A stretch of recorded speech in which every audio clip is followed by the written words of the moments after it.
Seconde chose, ce qui est connu nous montre que la plupart de ces formations sont vraiment les pires pour des travaux publics. Il y a des gypses.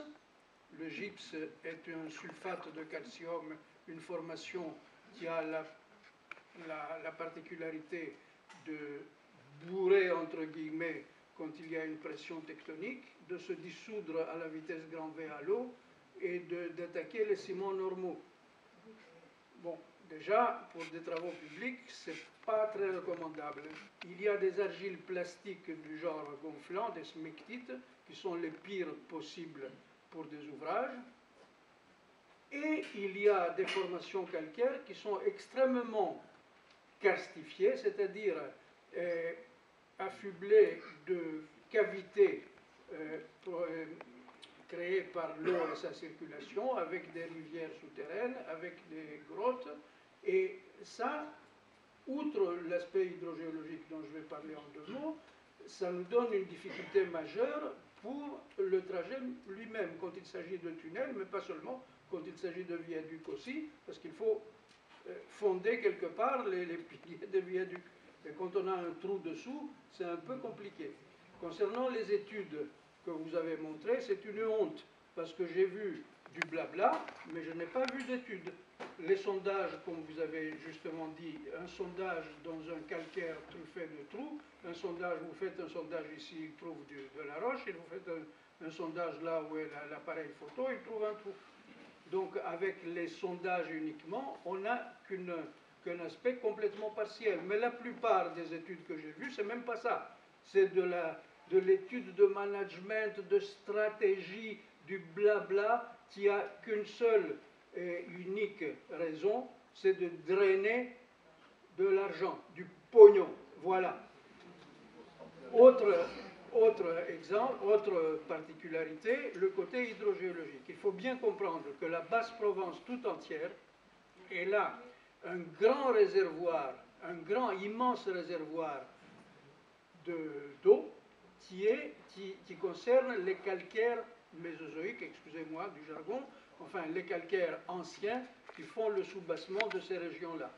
Et ce réservoir, ou ces réservoirs du sous-sol sont dans des cavités, ils forment des rivières souterraines, etc. Leur trajet est pour la plupart inconnu. On sait que ça existe, on connaît certains trajets, on ne les connaît pas tous. Quand il y a eu le percement du canal de Provence entre le Moure d'Anis et Fauvy, ici au Bossé, il y a eu des venues d'eau, ils ont failli noyer les ouvriers, etc., pour faire la galerie. Il y a donc ce réservoir est le principal, et il ne faut pas se tromper. Quand il y a des puits, quand il y a des veines, comme disent les agriculteurs, dans des formations en surface de la Cadière qui sont pour la plupart imperméables, ce n'est pas uniquement parce que le bon Dieu pleut, il tombe de l'eau, c'est parce que les réservoirs qui sont en bas et où la surface libre au Sioux Blanc par exemple, ou du côté du plan du Castellet ou du côté de la Sainte-Baume sont beaucoup plus hauts, la surface libre elle est haute, et par en dessous, cette masse d'eau qui est souterraine pousse et l'eau monte par des petites fissures, des petites failles, de petites fractures vers la surface, et on a les veines qui alimentent nos puits, etc.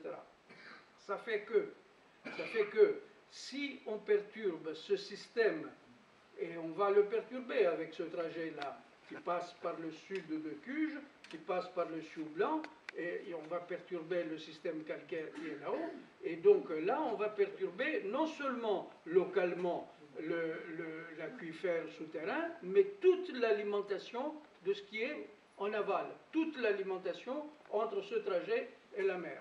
Voilà. Donc, je voulais dire une chose. On a dit au départ qu'on est contre le projet, pas seulement contre le tracé. Je dirais oui et non. On est contre le projet, mais le tracé n'est pas innocent. C'est ça qu'il faut se dire. Ce tracé-là est un scandale en soi, parce que de tous les tracés possibles, ils ont choisi Sur quels critères? Moi, je le comprends, le critère. Hein. C'est encore une fois l'argent, le pognon, le plus cher, de loin le plus cher, et le plus inconnu. Pourquoi? Le plus inconnu, ça veut dire quoi? Non seulement il est cher, mais il sera encore plus cher. Parce qu'on va découvrir, comme pour le tunnel de Toulon, au fur et à mesure les difficultés, il y aura des dépassements. Donc, le tracé en soi est un scandale, et l'ensemble du projet tel qu'il a été présenté est un scandale financier. Voilà. Et je pense personnellement que le point faible de cette affaire-là, c'est justement ce scandale financier. Il faut vraiment par tous les moyens accuser, par tous les moyens mettre en exergue ce scandale financier pour que personne ne puisse dire par la suite, ah ben on ne savait pas. Ils savent très bien, et ils savent très bien aussi que c'est notre argent et que cet argent-là, ce n'est pas le leur, c'est le nôtre. Voilà.